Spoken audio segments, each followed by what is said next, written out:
পৃথিবীর বুককে খুলে দিয়ে এগুলোকে উদীয়মান করা হবে।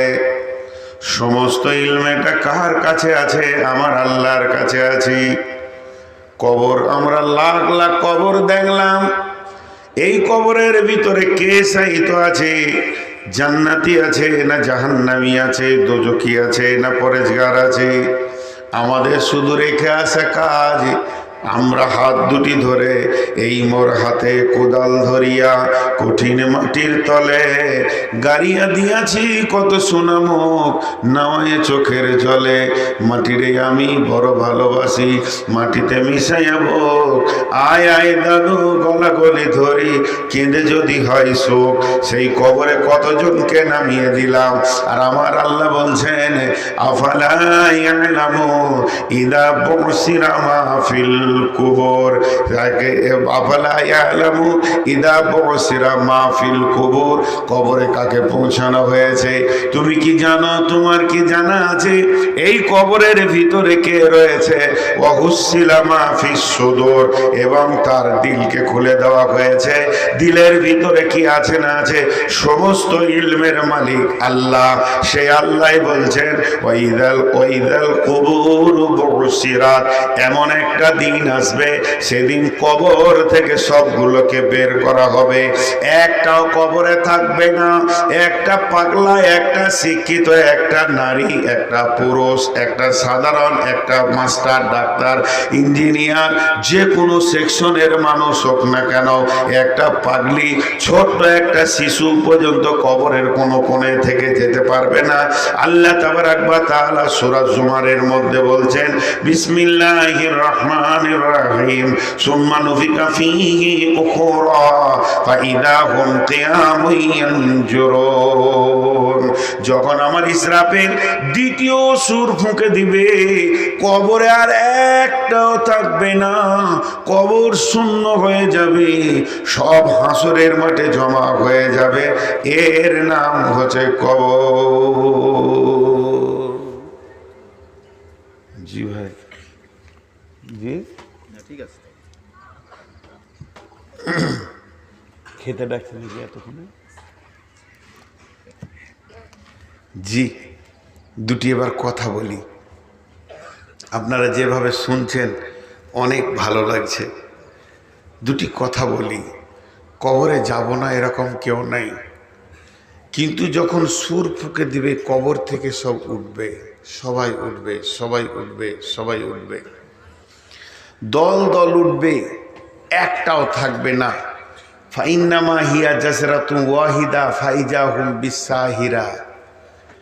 আল্লাহ তাবারাক ওয়া তাআলা বলছেন একটা হুঙ্কার, আমার একটা হুঙ্কার, বিশ্বের যত মানুষ মাটির নিচে থাকবে এক জায়গায় জমা হয়ে যাবে। তার মানে কবর একদিন শেষ হবে, কবর একদিন শেষ হবে, কবরে একজনও থাকবে না।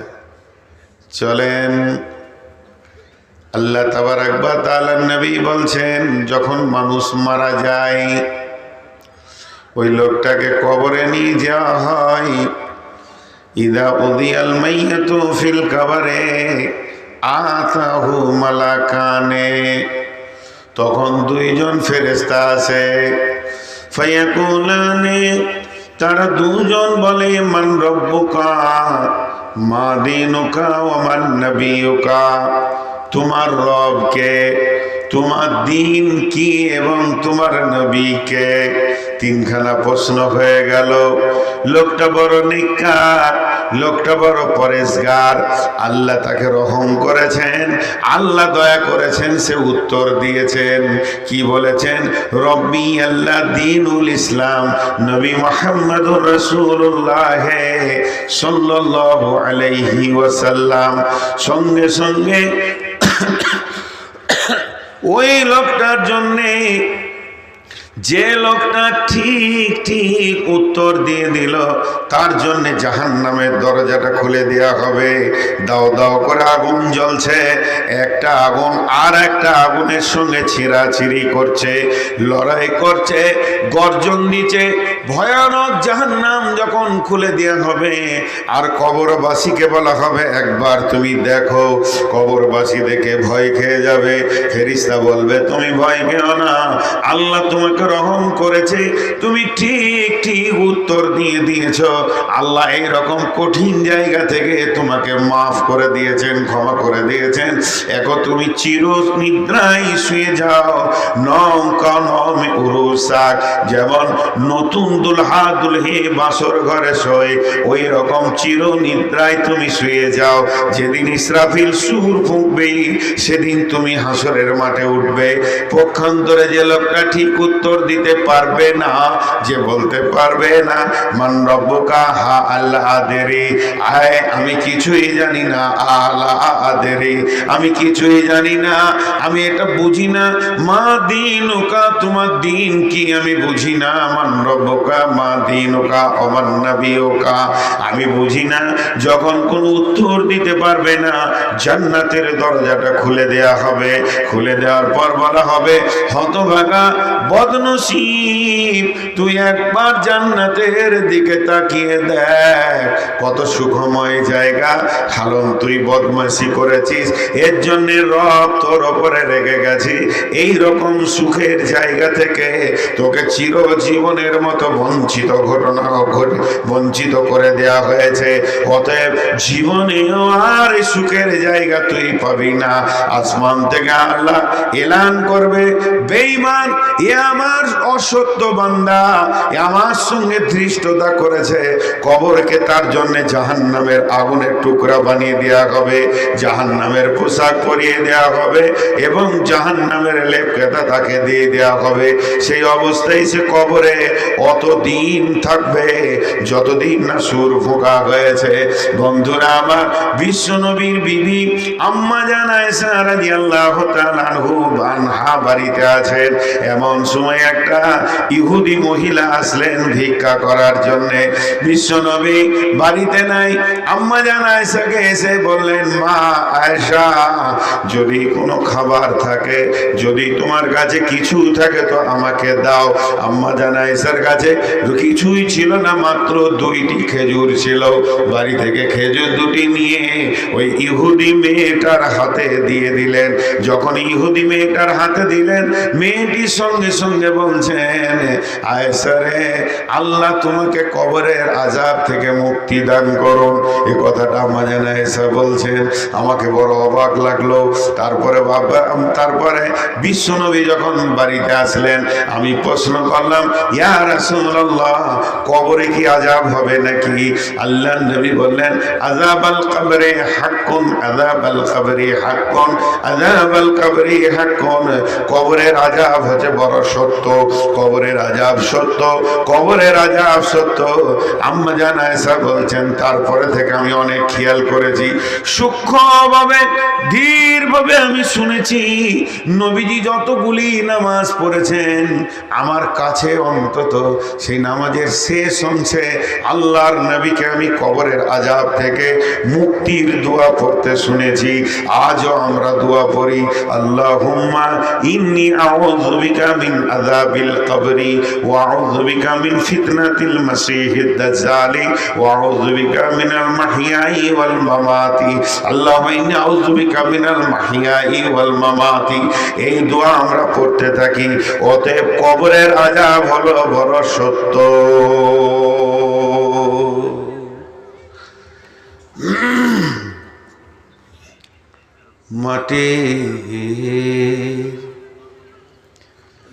মাটির কবর গৃহে শুয়ায়ে দিলাম যারে,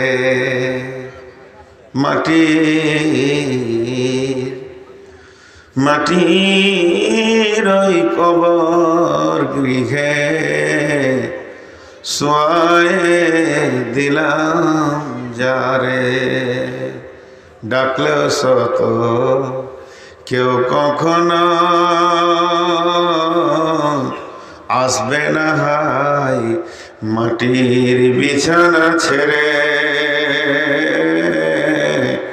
মাটির ওই কবর গৃহে শোয়ায়ে দিলাম যারে। নবী রাসূল সাহাবা ইমাম আল্লাহর ওলি যত আছেন শুইয়া কবর গৃহে, লক্ষ কোটি শত ডাকলে শত কেউ কখনো আসবে না, মাটির বিছানা ছেড়ে মাটির ওই কবর গৃহে শোয়ায়ে দিলাম যারে। ভাইয়া, আমাদের দেশটার নাম ভারত। আমাদের দেশে সাথে কয়েকটা দেশের বর্ডার মিলে আছে। মায়ানমারের সঙ্গে আছে, বাংলাদেশের সঙ্গে আছে, চীনের সঙ্গে আছে, নেপালের সঙ্গে আছে, ভুটানের সঙ্গে আছে, পাকিস্তানের সঙ্গে আছে। এতগুলি দেশ আমাদের দেশের প্রতিবেশী। মন দিয়ে শোনেন উদাহরণটা। আপনি যে কোনো দেশ যান, যে কোনো দেশ যান, ধরেন আপনি বাংলাদেশ যাবেন কিংবা বাংলাদেশের লোক ইন্ডিয়া আসবে, তো মাঝে আছে বর্ডার। ওই বর্ডারে আছে কাস্টম। কাস্টম কি করে? ইমিগ্রেশন করে, চেক চেক। কাস্টমের কাজ হলো চেক করা, গোটা বডি চেক করবে। কাস্টম এমন একটা চাকরির নাম, তাদের এতটাই পাওয়ার আছে যে দেশের প্রধানমন্ত্রীকেও 24 ঘন্টার জন্যে তারা চেক আপে নিতে পারে। আমি মৌলানা সাহেব, আমি হাজি সাহেব, আমি গাজী সাহেব, আমি প্রধানমন্ত্রী, আমি রাষ্ট্রপতি, কাস্টমের কাছে চলবে না। কাস্টম গায়ে হাত দিয়েও চেক করতে পারে। এই মৈদিপুর বর্ডারে পার হন, হিলি বর্ডারে পার হন, দেখবেন একটা আলাদা রোম আছে। যদি সন্দেহ করে তো আপনার কাপড় খুলে চেক করবে। মহিলাদেরকে রোমের ভিতরে নিয়ে গিয়ে মেয়ে পুলিশে চেক করছে। এটা বলে ইমিগ্রেশন। কেন? বাংলাদেশ থেকে যেসব লোকগুলো ইন্ডিয়ায় আসছে ওদেরকে চেক করছে, লোকটা ভালো না লোকটা খারাপ। খারাপ হলে সেই স্থান, ভালো হলে সেই স্থান। তো এই বর্ডারে যেমন চেক হয়, তেমনি এই দুনিয়াটা হলো এহকাল, এহ জগৎ। আর মরার পরে ওই দিকের জগৎটা হলো পরজগৎ। চেক আপে যদি আপনি ধরা খেয়ে যান, আপনার ঢাকা, রাজশাহী, খুলনা, বগুড়া, চিটাগাং, চট্টগ্রাম যাওয়া হলো না। আর বাংলাদেশের লোক যদি চেক আপে ধরা পড়ে যায়, তাহলে ওর আর কলকাতা, দিল্লি আর কেরল, চেন্নাই কোথাও যাওয়া হলো না। চেক আপে যদি ছাড়া যায় তাহলে এগুলো ঘুরবে। ভাইরা আমার, কবর হলো একটা ইমিগ্রেশন ঘর, যেটাকে বাংলায় বলে চেকের ঘর। ওখানে আপনি আমি দুনিয়া করেছি 10 বছর, 20 বছর, 25 বছর, 30 বছর, 40 বছর, 50 বছর, 60 বছর, 70 বছর, 80 বছর, 90 বছর। এবার আমি জান্নাতের দিকে পাড়ি জমিয়ে দিয়েছি। আমার ইচ্ছা আমি জান্নাতে গিয়ে আনন্দ করে কাটাবো, সেই রাস্তাটা আমি ধরে নিয়েছি। যখন ওই রাস্তায় আমি চলতে শুরু করে দিয়েছি, এমন সময় রাস্তার মাঝে যেটা বর্ডার, মতের পরে পরই ওই বর্ডারটার নাম হলো কবর। আর কবর হলো সেই চেকের ঘর। ওইখানে আল্লাহ তাবারাক ওয়া তাআলা প্রত্যেকে ভরবেন। আর 2 জন চেকআপ আসবেন, চেকিং আসবেন আর 2 জন ইমিগ্রেশনের ফেরেশতা আসবেন। আল্লাহ তাবারক ওয়া তাআলার নবী বলছেন, ইযা উজিয়াল মাইয়াত, যখন কবরে মাইয়াতকে রাখা হবে, আতাহু মালাকানে, তখন 2 জন ফেরেশতা আসবে, 3 জন আসবে না। 2 জন ফেরেশতা এসে তারা প্রশ্ন করবে, সারা জীবন আপনার আমার চলাফেরা, 70 বছরের চলাফেরা, 80 বছরের চলাফেরা, 25 বছরের, 20 বছরের চলাফেরা, 40 বছরের চলাফেরা, অর্থাৎ সারা জীবন আমরা চলাফেরা করলাম। প্রশ্ন হবে মাত্র 3টি, মান রব্বুকা, মা দীনুকা, ওমান নবিয়ুকা। আর এই 3টে প্রশ্নটি উনি বুঝে নেবেন। আল্লাহ ওদেরকে এমন ক্ষমতা দিয়েছেন যে এটা কোন গ্রুপের মাল, একে ছেড়ে দেওয়া যাবে কি জান্নাতের জন্য, না এর হাত পায়ে বেঁধে জাহান্নাম নামে জেলে ভরতে হবে।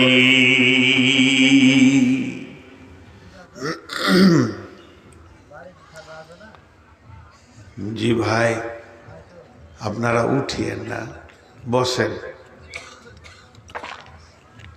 বসেন। এখন সূরা তাকাসুরের তাফসীর শুরু করব 2 মিনিট নেওয়ার পর। তো ওইখানে সব ধরা খেয়ে যাবে, সব ধরা খেয়ে যাবে। সব থেকে চালাক কে? সব থেকে চালাক কে? যে বেশি সমাজে মিথ্যা কথা বলে। যদি কেউ সমাজকে ধোঁকা দেয় আর মিথ্যা কথা বলে তো সমাজ ওর নাম দিবে চালাক। কিন্তু সব থেকে বড় চালাক ওই যে কবরের পুঁজিকে রেডি করেছে। সব থেকে চালাক ওই যে কবরের পুঁজিকে রেডি করতে পেরেছে। এর মতো চালাক আর কেউ নাই। সাহাবা রাদিয়াল্লাহু আজমাইনেরা দুনিয়াকে হারিয়েছেন, কবরের পুঁজিকে রেডি করেছেন, আর আমরা ওটা উল্টা করেছি। এখন একটা প্রশ্ন করব আপনাদেরকে, আপনারা হালকা করে উত্তর দেবেন, চিল্লাতে হবে না। এটা তো চলছে নভেম্বর, ডিসেম্বর, জানুয়ারি, ফেব্রুয়ারি, মার্চ, এপ্রিল, হয়তো বা 4 মাস, খুব বেশি 4.5 মাস আছে, মাধ্যমিক পরীক্ষা হবে। উদাহরণটা মন দিয়ে শুনেন, মাধ্যমিক পরীক্ষা হবে। এই মাধ্যমিক পরীক্ষার যদি প্রশ্নগুলো, যে প্রশ্ন আসবে, কোশ্চেন যেগুলো আসবে, এগুলো যদি এখন সব ছেলেদের হাতে হাতে দিয়ে দেওয়া হয় 4 মাস আগে, ছেলেগুলো পাস করবে না ফেল করবে? বলেন, পাস করবে না ফেল করবে? সব থেকে মরাটাও ফার্স্ট ডিভিশন হয়ে যাবে। 1 নম্বর গেল।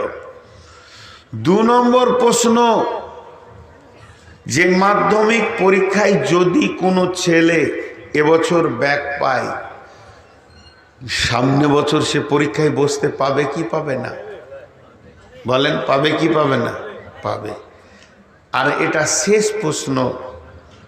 সারা পৃথিবীর এডুকেশন বিভাগ, শিক্ষা বিভাগ কি, মাদ্রাসা কি, মক্তব কি, স্কুল কি, কলেজ, এরা একমত 100তে যদি কেউ 33 পায় তো পাস। মানে 3 ভাগের 1 ভাগ পেলে ওকে পাসের ঘোষণা দাও, ওকে পরের ক্লাসে বসতে দাও, ছেলেটা চলবে। 3টে কথা বললাম। এই বছর ব্যাক পেলে সামনে বছরে পরীক্ষা দিতে পাবে। আর যদি কোশ্চেনকে আউট করে দেয়া হয় সবাই পাস করবে। আর 100 ভাগের 3 ভাগে, 100তে 3 ভাগের 1 ভাগ পেলে পাস। এবার চলেন কবর। কবর আপনার আমার, কবরে কি প্রশ্ন হবে? 1450 বছর আগে নবীজি তার কোশ্চেন আউট করে দিয়েছেন। কবরের কোশ্চেনকে গোপনে রাখা নাই। তুমি যখন কবরে ঢুকবে তোমার প্রশ্ন তুমি বুঝতে পারবে, তার আগে পারবে না এমন নয়। আমার আল্লাহ কত বড় মেহেরবান, তিনি চাচ্ছেন আমার সমস্ত গোলামগুলো যেন কবরে পাস করে যায়, একজনও ফেল না পড়ে যায়। তাই তিনি প্রশ্নগুলোকে উত্তর আউট করে দিয়েছেন। শুধু প্রশ্ন আউট করেননি, সঙ্গে সঙ্গে উত্তর কি হবে নবীকে দিয়ে তাও আউট করে দিয়েছেন। তাহলে প্রশ্ন আর উত্তর দুটোই 1400 বছর আগে তার আউট হয়ে গেছে, আপনার আমার কাছে পৌঁছে গেছে। আমি আজকে 50 বছর সে প্রশ্ন এবং উত্তর জানি। 1 নম্বর আল্লাহ দয়ালু, 2 নম্বর হলো সারা পৃথিবীর সমস্ত পরীক্ষাওয়ালারা একমত 100-তে 33 পেলে, অর্থাৎ 3 ভাগের 1 ভাগ পেলে পাস। আর আমার আল্লাহ কত মেহেরবান, 100-তে কেউ যদি 10 পায় তো পাস, 10 ভাগের 1 ভাগ পেলে পাস। আল্লাহ 2 জায়গায় বড় মেহেরবান, কিন্তু 1 জায়গায় বড় কঠিন। সেটা হলো কি, 2024 সালে কিংবা 25 সালে মাধ্যমিকে ফেল করলে আপনার 26-এ চান্স পাবে, 26-এ পেস করলে 27-এ চান্স পাবে। কিন্তু বন্ধুরে, কবরে যদি কেউ ফেল করে যায় সে আর দ্বিতীয় চান্স পাবে না, তাকে 1 চান্সই কবরে পাস হতে হবে। মাধ্যমিকের মতো আল্লাহকে বলবে, মাবুদ আমাকে ছেড়ে দাও, আর একবার পড়াশোনা করে আসি, এরপরে আমি 1 চান্সে পাস করব। এই সুযোগটা কিন্তু কবরের বিষয়ে দেওয়া যাবে না, শুধুমাত্র দুনিয়াবি শীতের ক্ষেত্রে রয়েছে। অতএব বন্ধুরা আমার, এখানে আমরা যতজন বসে আছি আমরা সবাই পরীক্ষার্থী, আল্লাহর কলমে আমরা সবাই পরীক্ষার্থী। সামনে আমাদের মাধ্যমিক আসছে, অর্থাৎ কবর আসছে। এমন কোন আল্লাহর বলিষ্ঠ বান্দা আছে সে বুকে হাত দিয়ে বলবে আমি কবরের প্রত্যেকটা প্রশ্নের উত্তর দিয়ে দিব? ফেরেশতা বলবে মান রব্বুকা, আমি বলবো রব্বি আল্লাহ। ফেরেশতা বলবে মা দীনুকা, তোমার দিন কি? আমি বলবো দীনুল ইসলাম। ফেরেশতা বলবে মান নবিয়ুকা, তোমার নবী কে? আমি বলবো নবী মুহাম্মদুর রাসূলুল্লাহ সাল্লাল্লাহু আলাইহি ওয়াসাল্লাম। একবার বুকে হাত দিয়ে বলি, কজন রেডি হয়েছি কবরের ব্যাপারে? কজন? আমরা কজন রেডি হয়েছি কবরের ব্যাপারে? একবার বুকে হাত দিয়ে বলি। আমরা 0 হয়ে আছি। ভাই, আপনাদেরকে একটা ছোট্ট গল্প শোনাই। একজনের চেন্নাইয়ে থাকতো, তো চেন্নাই থেকে বাড়ি এসছে, তো শীতের সময় একটা লাল কম্বল এনেছে, খুব সুন্দর কম্বল, খুব সুন্দর কম্বল। বেচারার ঘরটা টাটা, ওই কোনো রকম বাঁশের খাঁচা চাচা দিয়ে তৈরি করা। কম্বলটাকে চুরি করে নিয়েছে। ওর মন খারাপ, বিদেশ খাটতে গিয়ে নিয়ে এসছি, 6-7 মাস পর বাড়ি এলাম, কম্বল চুরি হয়ে গেছে। তো বসে আছে গোরস্থানে, কবরস্থানে বসে আছে। তোর চাচা সকালবেলায় জঙ্গিপুর হাট গেছে, তো দেখছে ভাতিজা গোরস্থানে বসে। কিরে খায়রুল, কি হলো? বসে আছি চাচা। আবার বিকেলে হাট থেকে ঘুরছে, তো তাও দেখছে ওখানেই বসে আছে। তোর চাচা ডাকছে, ভাতিজা শোন, এদিকে আয়। কি হলো বেটা?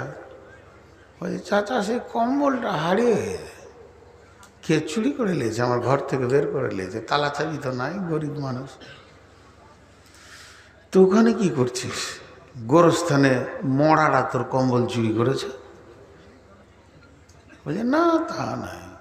তোর কম্বল চুরি হয়েছে, চায়ের দোকানে ওখানে লোক আছে, মরে যায় ওখানে বল। 5টা লোক যেখানে আছে সেখানে বল, কে নিয়ে এসেছি দাও। মরা লোকে কি কম্বল চুরি করে রে? খ্যাপা খ্যাপা। তখন ও বলছে আমি খ্যাপা লাই, তুমি খ্যাপা? আমি কেন খ্যাপা হব? চাচা খ্যাপা তুমি। বলে কেন? বলে তারতেও হাঁপ, দৌড়তেও হাঁপ। তারতে হাঁপ আর দৌড়তে হাঁপ মানে বুঝেন? আপনার গাছে একটা আম চুরি করেছে একটা ছেলে, তোকে তারতে তারতে আপনি 5 কিলোমিটার দিয়ে এলেন, গায়ে এসে বলছে ওকে যা দিয়েছি না, কি দিলেন? চোরও 5 কিলোমিটার, আপনিও 5 কিলোমিটার। চোর যতটা দৌড়েছে তুমিও তত দৌড়, লাভ কি হলো? 10 হাত আগে ও ছিল, 10 হাত তুমি পিছে ছিল, একটা আম চুরি করেছে লেগে 10 হাত আগে। তো তারতেও হাঁপ আর দৌড়তেও হাঁপ, হাঁপ লেগে যাবে দৌড়তে আর তাড়তে। তা আমি কেন চোরের পিছে ঘুরবো? আমি কি পাগলা আছি তোমার মতো? চাচা, কম্বল নিয়ে যেখানেই যাবে যাক না কেন, আমি এমন একটা জায়গায় বসে আছি, এখানে ওকে আসতেই হবে। চোর যেখানেই যাক না কেন, এমন একটা মেন গেটে বসে আছি, আর এই গেটের মালিক হলেন আল্লাহ। আমি আল্লাহকে দরখাস্ত দিচ্ছি, মাবুদ আমার চোরটাকে তুমি কবরে ধরিও, ও আমার লাল কম্বলটা চুরি করেছে। এমন একটা গেটের মালিককে বলে গেছি, একটা ছুঁচো পর্যন্ত চুরি করে এ জায়গায় চেকআপে পার হয়ে যাবে, এরকম মাস্তান পৃথিবীতে তৈরি হয়নি। ইমাম সাহেব জুমার খুতবা দিছে, আতা হুমালা কানে, দুটো ফেরেস্তা আসবে, দুটো ফেরেস্তা আসবে। তো ওই গায়ে একটা মাস্তান ছিল, ও তখন এমনি করে মোচে হাত দিছে, বলে আমি তো 5 জন 6 জনকে পিটে দিতে পারি, তো দুটো ফেরেস্তা কবরে আর কি করে? হ্যাঁ, আমার কাছে কি আছে তাদের হাইসিয়াত? পাশের গ্রামে হাজি সাহেব মারা গেছেন, বিচারা খবর পেয়েছে, আজ কি খুতবা শুনলাম, আবার আজ কি হাজি মরেছে, এসার পরে তার জানাজা হবে, এসার পরে জানাজা হবে। ও বলছে আজকে দেখবো হাজির কবরে গিয়ে কোন ফেরেস্তা আসছে, ফেরেস্তাদের সঙ্গে একটু দেখা সাক্ষাৎ করব। গোটা গাঁওয়ালা কবর দিয়ে চলে আসলো, ও একা চুপ করে বাঁশ বনে লুকিয়ে বসে আছে। কবর দিয়ে যখন সবাই চলে গেল, গাঁওয়ালা দুটো লোককে ডিউটিতে রেখেছে, কাফন যেন চুরি না হয়। কবরে লাশ চুরি হচ্ছে, মাথা কাটছে, নানা রকম ভেজাল চলছে। ও বেচারা সবাই যখন গায়ে এসেছে, আস্তে আস্তে কবরটা খুঁড়ছে, ফেরেস্তা দুটা দেখবে। যখনই কবরটা খুঁড়েছে, তখন ওই 2 জন ডিউটিওয়ালা লাঠি নিয়ে হাজির। তখন ও ভাবছে এরাই মনে হয় ফেরেস্তা, ও ভাবছে এরাই ফেরেস্তা। তখন বলছে হুজুর মাফ করে দেন, যা হয়েছে হয়েছে, ভুল করেছে, আর করবো না। পাছায় 2 লাঠি দিয়ে বলছে ভাগ। গায়ে এসে বলছে ফেরেস্তা দেখে নিয়েছি, তাদের সাইজও ভেবে নিয়েছি, তারা মোটামুটি আমার সঙ্গে পারবে না। রব্বুল আলামিন বলছেন, রে বিশ্ববাসী শোন, আলহাকু মুবতাকাসুর হাত্তা যুরতুমুল মাকাবির, কাল্লা সাওফা তা'লামুনা সুম্মা কাল্লা সাওফা তা'লামুন, কাল্লা লাউ তা'লামুনা ইলমাল ইয়াকিন لترون الجحيم ثم لترونها عين اليقين ثم لتسألن يومئذ عن النعيم।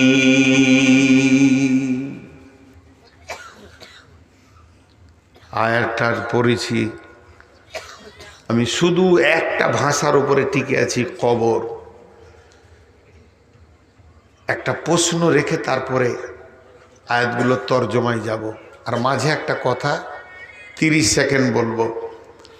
প্রশ্নটা আপনার আমার কাছে খুব ধ্যান দিয়ে শুনবেন, এবং প্রশ্নের ভিতরে জটিলতা আছে। কি?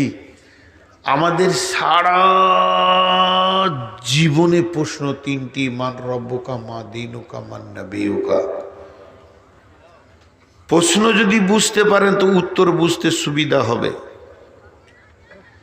আর বিশ্ব নবী বলেছেন যে কবরে পার হয়ে যাবে, সে সব জায়গায় পার হয়ে যাবে। হযরতে ওসমান গনি রাদিয়াল্লাহু তাআলা আনহু কবর দেখলে অঝর নয়নে কাঁদতেন, কবরের বয়ান শুনলে অঝর নয়নে কাঁদতেন।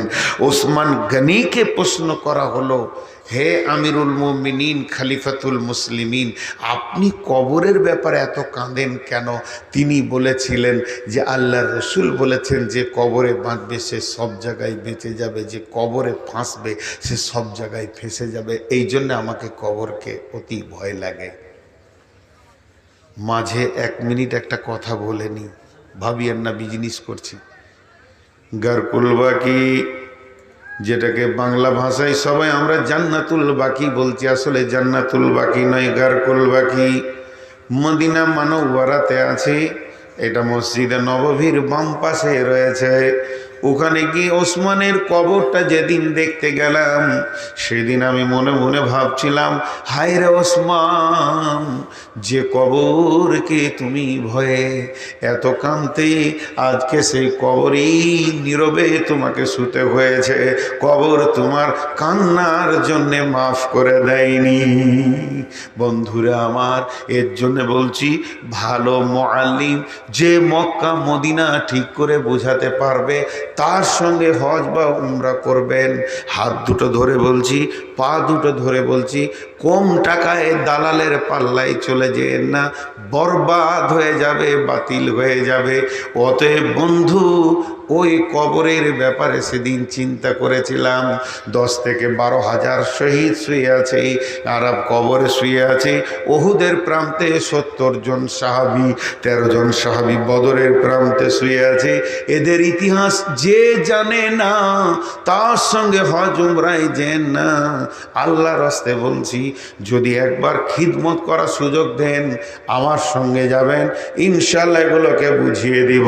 যে কবরের ব্যাপারে হযরত ওসমান অঝোর নয়নে কেঁদেছেন, ওই কবরে হযরতে ওসমান দীর্ঘ লম্বা টাইম শুয়ে রয়েছেন। হযরত ওসমানকে কাঁদার জন্য কবর মাফ করে দেয়নি। বন্ধুরে আমার, শুনেলেন সেই নীরব নগর কবর, ওই কবরে প্রশ্ন হবে, মান রব্বুকা মা দীনুকা মান নবিয়ুকা। নামাজের প্রশ্ন নাই, রোজার প্রশ্ন নাই, হজের প্রশ্ন নাই, জাকাতের প্রশ্ন নাই, দানের প্রশ্ন নাই, পর্দার প্রশ্ন নাই, সুদের প্রশ্ন নাই, জুয়ার প্রশ্ন নাই, লুদুর প্রশ্ন নাই, ডাবার প্রশ্ন নাই, মদের প্রশ্ন নাই। পৃথিবীর বুকে যত গুনাহ রয়েছে কোনো প্রশ্ন নাই। শুধু প্রশ্ন হচ্ছে মান রব্বুকা মা দীনুকা ওয়া মান নবিয়ুকা। আর 3টে প্রশ্নের জবাব যে দিবে সে বেঁচে যাবে। হযরত ওসমান বলছেন, আর সে আটকাবে না, সে ফাঁসবে না। তাহলে নামাজ রোজা পড়ার কি দরকার আছে? এটা আমার প্রশ্ন।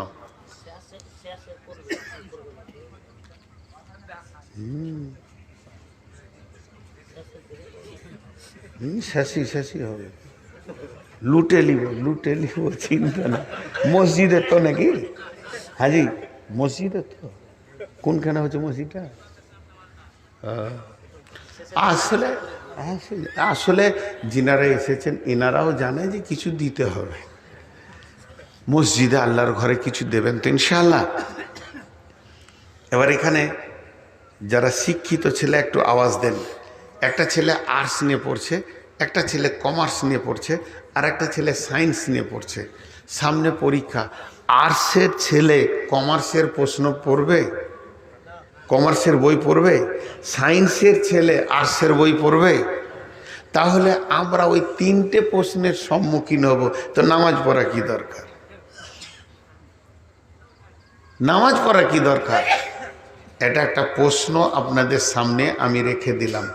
উত্তরটা আমি দিব ইনশাআল্লাহ, আমিই দিব উত্তরটা। কিন্তু 2 মিনিট প্রশ্নটা আপনাদের কাছে রাখলাম। এই 3টে প্রশ্ন এখানে আসবে।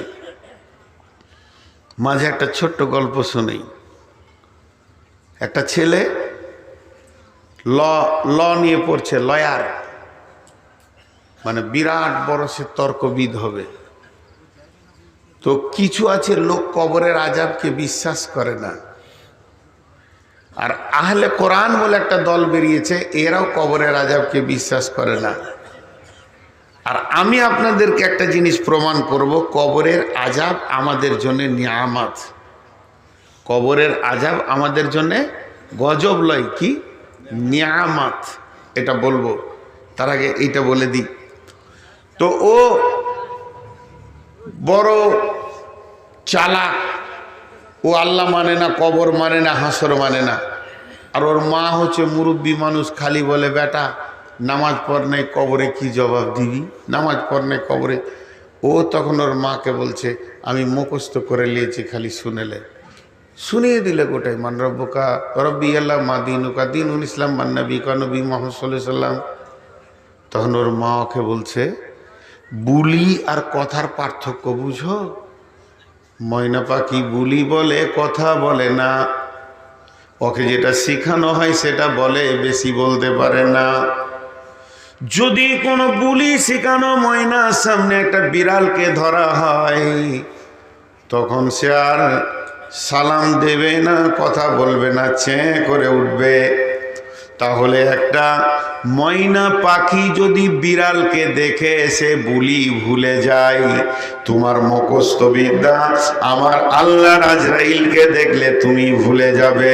কবরে মুখস্থ বিদ্যা কাজে লাগবে না। যদি কবরে মুখস্থ বিদ্যাটা কাজে লাগতো, সমস্ত মানুষ খালি 3টে প্রশ্নের জবাবকে মুখস্থ করে নিত। 1 মিনিট লাগবে, 1 ঘন্টা লাগবে। যে লোকটা মাথা মোটা কোনো হুঁশ নাই, ওই একদিনে মুখস্থ করে নিবে, তাহলে ওই লোকটা বেঁচে যেত।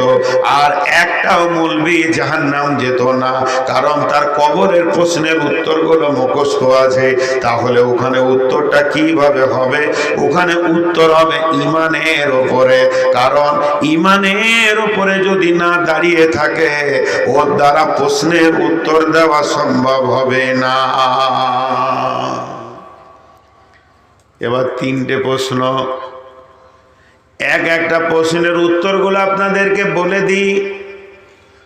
প্রথম প্রশ্ন হবে, কবরে যখন মানুষকে রাখা হবে, প্রথম প্রশ্ন হবে মান রব্বুকা, তোমার রব কে? তোমার রব কে? তোমার রব কে? রব মানে কি? রবের অনেকগুলি মানে আছে। রব মানে পালনেওয়ালা, রব মানে পারওয়ারদিগার। তোমার পালনেওয়ালা কে? তোমার জীবনের মালিক কে? হায়াতের মালিক কে? মওতের মালিক কে? তোমার রুজির মালিক কে? তোমার দুঃখ সুখের মালিক কে? তোমার জান্নাত জাহান্নামের মালিক কে? তার একটাই উত্তর হবে রব্বি আল্লাহ। এবার বলেন, এটা প্রথম প্রশ্ন হলো কেন? প্রথম প্রশ্ন হলো কেন? আমি একটা ছেলেকে বিজ্ঞান পড়িয়েছি, আমি বিজ্ঞানের প্রশ্ন করব।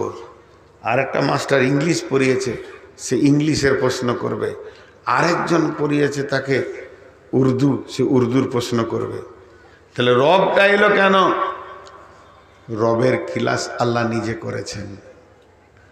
রব এমন একটা সাবজেক্ট, রব এমন একটা সাবজেক্ট যেটার ক্লাস আল্লাহ নিজে করেছেন। পৃথিবীতে যত সাবজেক্ট আছে, পৃথিবীতে যত শিক্ষা আছে, সব থেকে হার্ড কষ্ট হচ্ছে রবের পরিচয়। আপনাদের কাছে হাত দুটি ভিখারির মতো করে চেয়ে নিচ্ছি, 2 মিনিট এখানে ধ্যান দেন। 2 মিনিট। ও রব, হযরত আদমকে আল্লাহ বানালেন। আদমকে নিজের হাতে বানানোর পর আদমের পিঠে এমনি করে আল্লাহ হাতটা দিলেন, আর ঝুরঝুর ঝুরঝুর করে আত্মাগুলো তৈরি হলো। তখনও পর্যন্ত পৃথিবীতে কেউ আসেনি।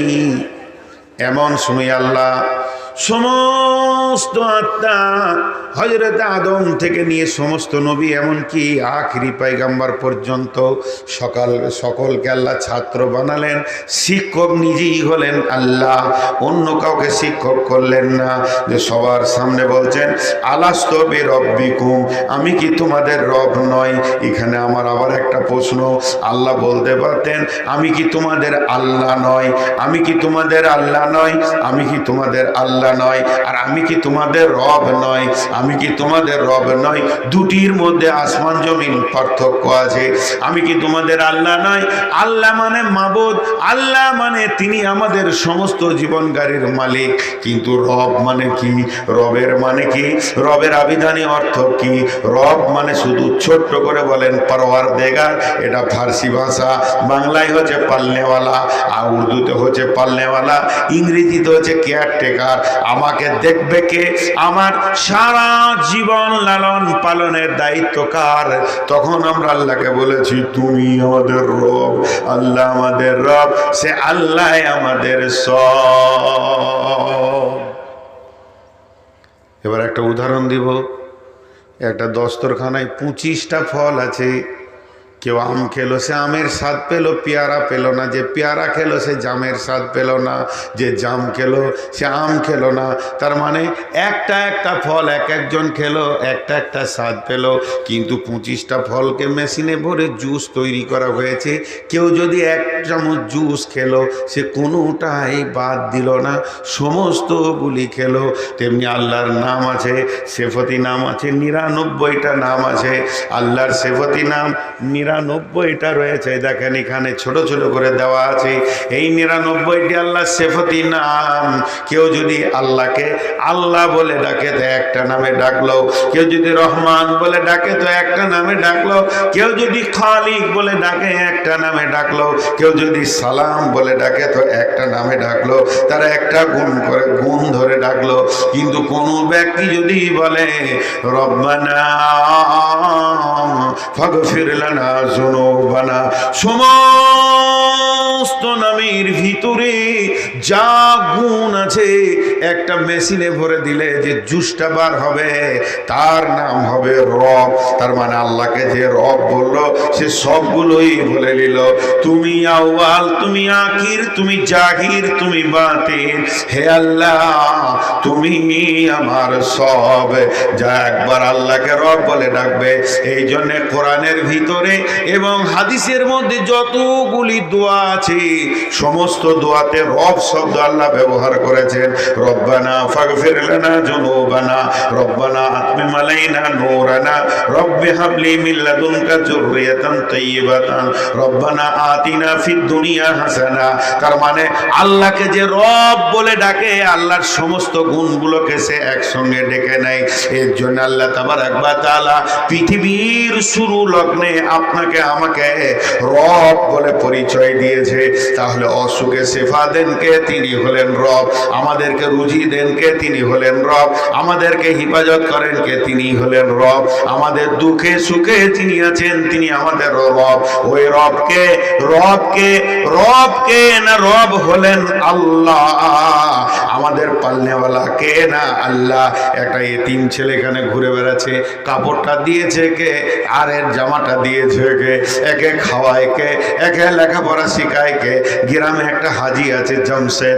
সকলে যতগুলো প্রশ্ন করবেন উত্তর হবে জমশেদ হাজি। তাহলে আমাদেরকে খাওয়ান কে, পড়ান কে, দেখেন কে? আমাদের রব কে?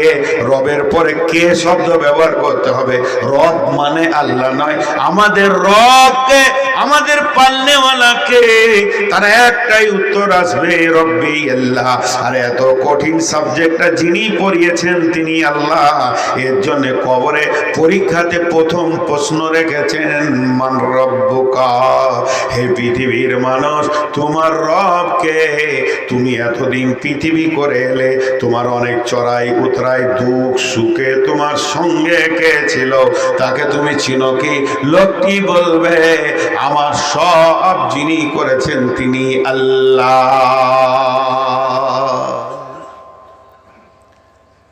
প্রথম প্রশ্নের উত্তর ওই দিতে পারবে। 3 বার বলবো, মুখস্থ করে নেন। প্রথম প্রশ্নের উত্তর ওই দিতে পারবে যে আল্লাহ ছাড়া কাউকে ভরসা করবে না। প্রথম প্রশ্নের উত্তর ওই দিতে পারবে যে আল্লাহকে ছাড়া কাউকে ভয় ভরসা করবে না। প্রথম প্রশ্নের উত্তর ওই দিবে যে আল্লাহর ওপরেই ডিপেন্ড করে জিন্দেগি চালাচ্ছে সে। এটা হলো প্রথম প্রশ্নের উত্তর। এবার নামাজ রোজা কেন করছি তাহলে? জি ভাই, নামাজ রোজা কেন করছি? একটা ছোট্ট উদাহরণ আবার দিব। আমি ছোট্ট উদাহরণ যেটা দিব ধ্যান দিয়ে শুনবেন, দেখবেন অ্যাপ্রোচিং হয়ে যাবে। আমি একবার দিল্লি গেছিলাম জামাতে। যখন আমি দিল্লি থেকে ফিরছি, আমি একা আছি, বাড়ি আসবো সম্ভবত 2002-03 হবে না 2006 হবে। বাড়ি আসবো, তা আমি একা আছি, আর দুদিন পরে আমার টিকিট।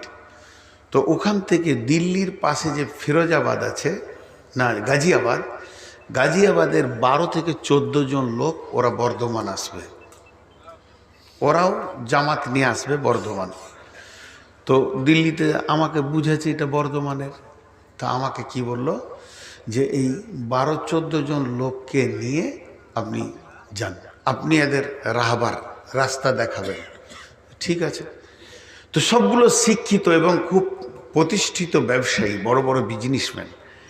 তা ওনারা এসে আমাকে বললেন যে আপনি একটা কাজ করেন, আরাম করেন, আমরা টিকিট করে নিয়েছি। তৎকাল টিকিট করতে চলে গেল, সবারই টিকিট কনফার্ম হয়ে গেল, ওদের জানা আছে সেরকম।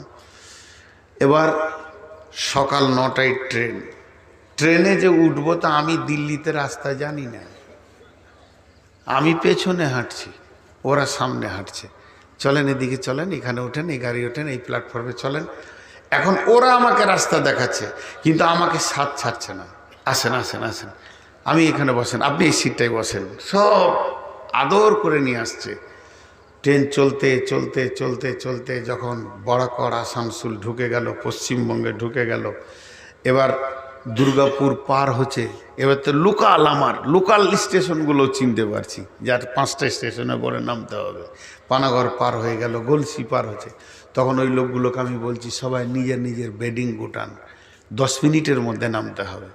এবার ওরা আমার কথা শুনছে, এবার ওরা আমার পেছনে হাঁটছে।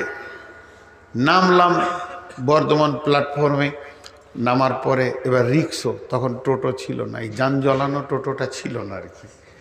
তো রিক্সাওয়ালা এসে দাঁড়ালো, ওকে বললাম যে भैया नूर मस्जिद जाना है, कितना लोगे? बोले 15 रुपया लेंगे। 15 টাকা নেবো, আসলে 5 টাকা ভাড়া, বলো 15 টাকা। সবাই হিন্দি বলছে, আমি ওদের সাথে 2-4 মাস থেকে এসেছি, এবার যে বাংলা বলবো এটা ভুলে গেছি মানে বলছি।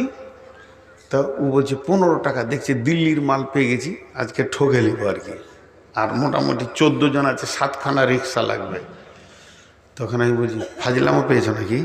এবার সিধা বাংলা বলতে লেগেছি, ফাজলামো পেয়েছো? হ্যাঁ শালা 3 হাত রাস্তা লয়, কিসের তুমি বলছো 15 টাকা? 5 টাকায় যাবে তুমি? বলছে আসেন আসেন। ঠগা থেকে বাঁচলো।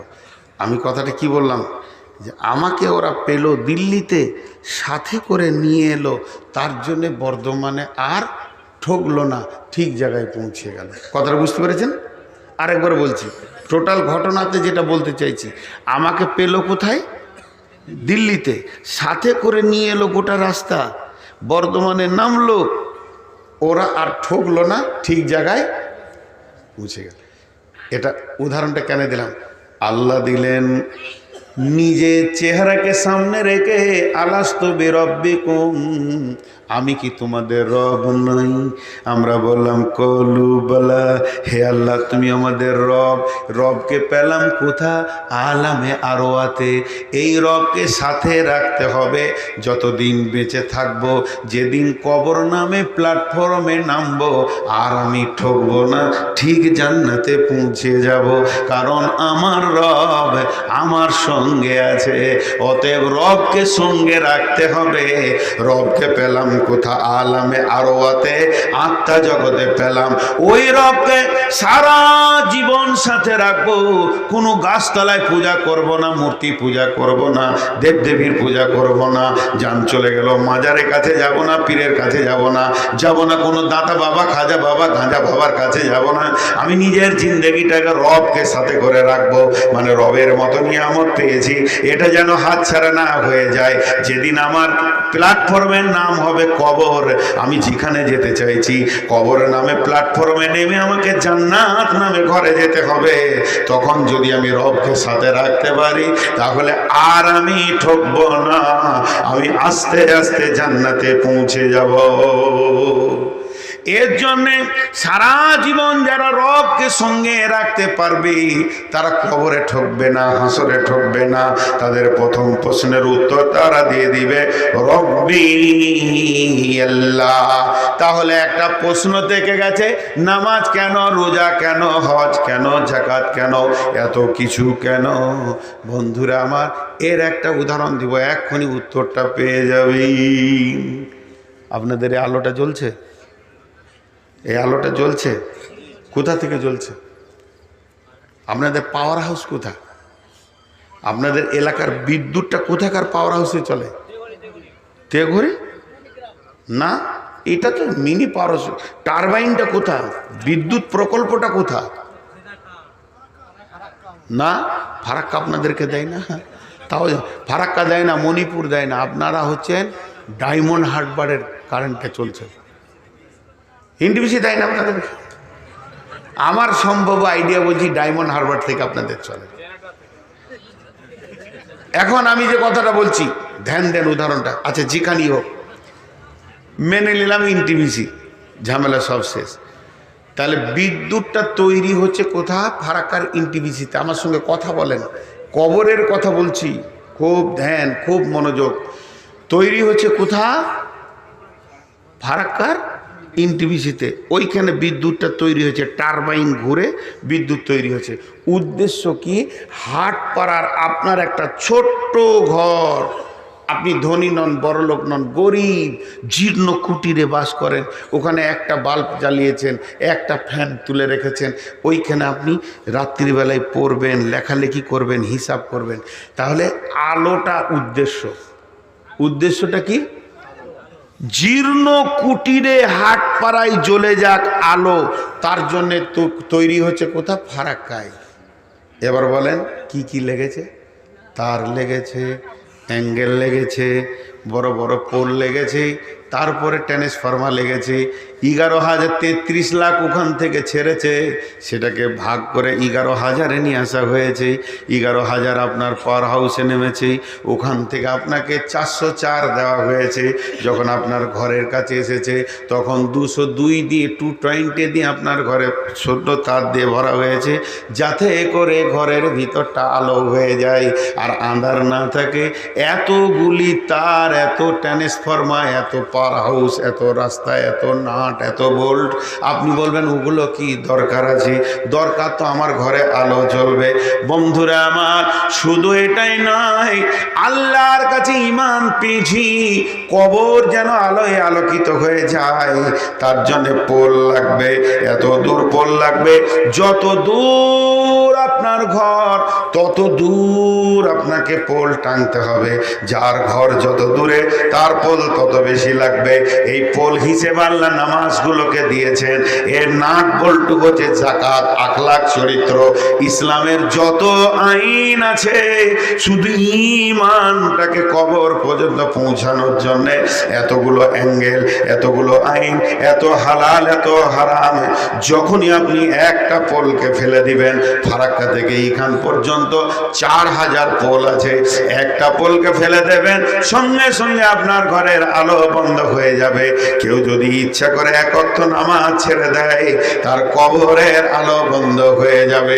অর্থাৎ ইসলামের সমস্ত আইনগুলো কবরের শান্তির জন্য বানানো হয়েছে। তাহলে বোঝা গেল, প্রথম প্রশ্ন হলো মান রব্বুকা, দ্বিতীয় নম্বর প্রশ্ন মা দীনুকা, তোমার দিন কি? দিন, দিন, দিনের যদি শুধু মনে করা যায় দয়ে হস্যই দন্তন দিন। দিন মানে হচ্ছে রাত চলে গেলে যেটা দিন। দিনে মানুষ দেখতে পায়, রাতে দেখতে পায় না। ওটাই যদি মানেলেন, যখনই আপনার কাছে দিন চলে আসবে তখন আপনি হালাল হারাম দেখতে পাবেন। আর যার কাছে দিন নাই সে হালাল হারাম দেখতে পাবে না, সে আঁধারে থেকে গেল। দয়ে বয়ে দীর্ঘই দন্দন দিন। দিন মানে আনুগত্য, দিন মানে প্রভুত্ব, দিন মানে শাসন বিচার। এক কথাই বলেলি আইন। আইন কার না? আল্লাহর। আপনার দিন দিন কি? আপনার আমার দিন হলো তৌহিদবাদের আমরা লোক। কোরআনের সমস্ত আইনগুলো আমাকে মানতে হবে, আপনাকে মানতে হবে। যদি আমরা কোরআনের আইনকে না মেনে নিই তাহলে আমরা দিন ইসলামের ভিতরে থাকলাম না, ওই লোকটাও কবরে ফেঁসে যাবে। একটা উদাহরণ দিব, বেশি লম্বা নয়, ছোট্ট করে দিয়ে দিচ্ছি উদাহরণটা। একটা ছেলে আর একটা মেয়ে কলেজে পড়াশোনা করতে করতে তাদের প্রেম হয়ে গেছে, ভেগেছে। ছোট করে বললাম, বেশি লম্বা বলছি না। মেয়ের বাপ বলছে কাটবো ওকে, আমি ওকে কেটে নদীতে ভাসাবো, আমার মান সম্মান রাখেনি। ছেলের বাপ তো হ্যাঁসোয়াতে ধার দিছে, শালা কোথা গেছিস, খালে বাড়ায়, তোকে বিয়ে আমি দিতাম না। দুইজনই মানছে না, এমন রাগা রেগে আছে, টনটনে হয়ে রেগে আছে। আর পৃথিবীতে সব থেকে বুদ্ধিমান হলো জামাই আর দোলা ভাই, আর যত বোকা হচ্ছে শালা আর শ্বশুর। যত আছে দুনিয়াতে দেখবেন, অঙ্ক করে আমি বলে দিলাম। তো পৃথিবীতে শালা নামে একটা কুটুম আছে, দেখবেন ও যত বেহায়া হয় তত আবার আদরেরও হয়। আমার বিবির 6টা ভাই, তা আমার বিবির বড় 2টা। এখনো সম্মান দিয়ে কথা বলি, যেহেতু আমার বিবির বড় তারা। যদিও একটা আমার বয়সে ছোট, তারপরেও বিবির বড় মানে আমার বড় ভাই। আর বাকি 4টা আছে ছোট, আমার সামনে কেউ দাঁড়াই না। কিন্তু একটা আছে, ওকে যে আল্লাহ কি জিনিস দিয়ে তৈরি করেছে আল্লাহ জানে। 100 বার গাল দিলেও এসে কাছে দাঁড়াবে, আর এমন এমন মুখ চালাবে আমার উপরে, মনে হবে যে ও আমার ওস্তাদ। হ্যাঁ, ওরই নাম হলো শালা। তো ঠিক প্রত্যেকেরই ওরকম শালা আছে, আর শালা হচ্ছে বিনা পয়সার উকিল আর কি। এবার এরা দুজন যে চেন্নাই পালিয়েছে কলেজ থেকে, জঙ্গিপুর থেকে, তো প্রথম মার্কেট খুব গরম। ছেলের বাপও হ্যাঁসা পাজাইছে, মেয়ের বাপও হ্যাঁসা পাজাইছে। কেউ যদি একটু বলছে কি গো ফরিদা কোথায় গেল, খবরটা নেবে না, বকবি না শালা, কেটে ফেলে দেব, মনে মানি না। কিন্তু মায়ের দিল তো 4 মাস পার হয়ে গেছে, তো মা খালি বিন বিন বিন বিন করে খেয়েছে আর কাঁদছে, চোখে পানি মুছছে, ফরিদা কোথায় গেল। ওইদিকে ওর সেলিমের মাও কাঁদছে। কিন্তু 1বার 2বার যদি কোনো রকম বলতে এসে যে হ্যাঁ গো তো সেলিম বলবি, তা তোকে কাটবো, জুত হয় না, কেউ মানে না। খুব ধ্যান দিয়ে শুনবেন উদাহরণটা, এই উদাহরণেই দিন ইসলামটা ঢুকিয়ে দিব। ঠিক 1 মাস 2 মাস গড়াতে গড়াতে যখন 8 মাস হয়ে গেছে, হঠাৎ ফরিদা একদিন ফোন করছে বাড়িতে বাপের নাম্বারে, মায়ের নাম্বারে করছে, বাপের নাম্বারে নয়। মনে মনে ভাবছে আব্বা তো এখন থাকবে না, আজকে জুমার দিন, 12টা বেজে গেছে, মানে বাপ আমার মসজিদে বসে বসে খুতবা শুনছে, এখন মা একা। যেই মাকে ফোনটা ধরিয়েছে, কে আমি ফরিদা, মা কাঁদতে শুরু করলো, বেটি কোথায় আছিস বল। বলে ভালো আছি। কোথায় আছিস? বলে কেরলে আছি। তোমার জামাই টিউশনি পড়ায়, আমিও একটা টিউশনি করি, 2জন ঘর ভাড়া নিয়ে আছি, আলহামদুলিল্লাহ। মায়ের কলিজাটা ঠান্ডা হলো। 2 দিন পরে মা ফোন করছি, ওর ছোট ভাইটাকে একবার আয়, শালা দিয়ে কাবু করবে, বাড়াই আয়। ছোট ভাইটা এলো, কি বলছিস? ফরিদার খবর পেয়েছি। হ্যাঁ ঠিক নাকি? কোথায়? কেরলে আছে।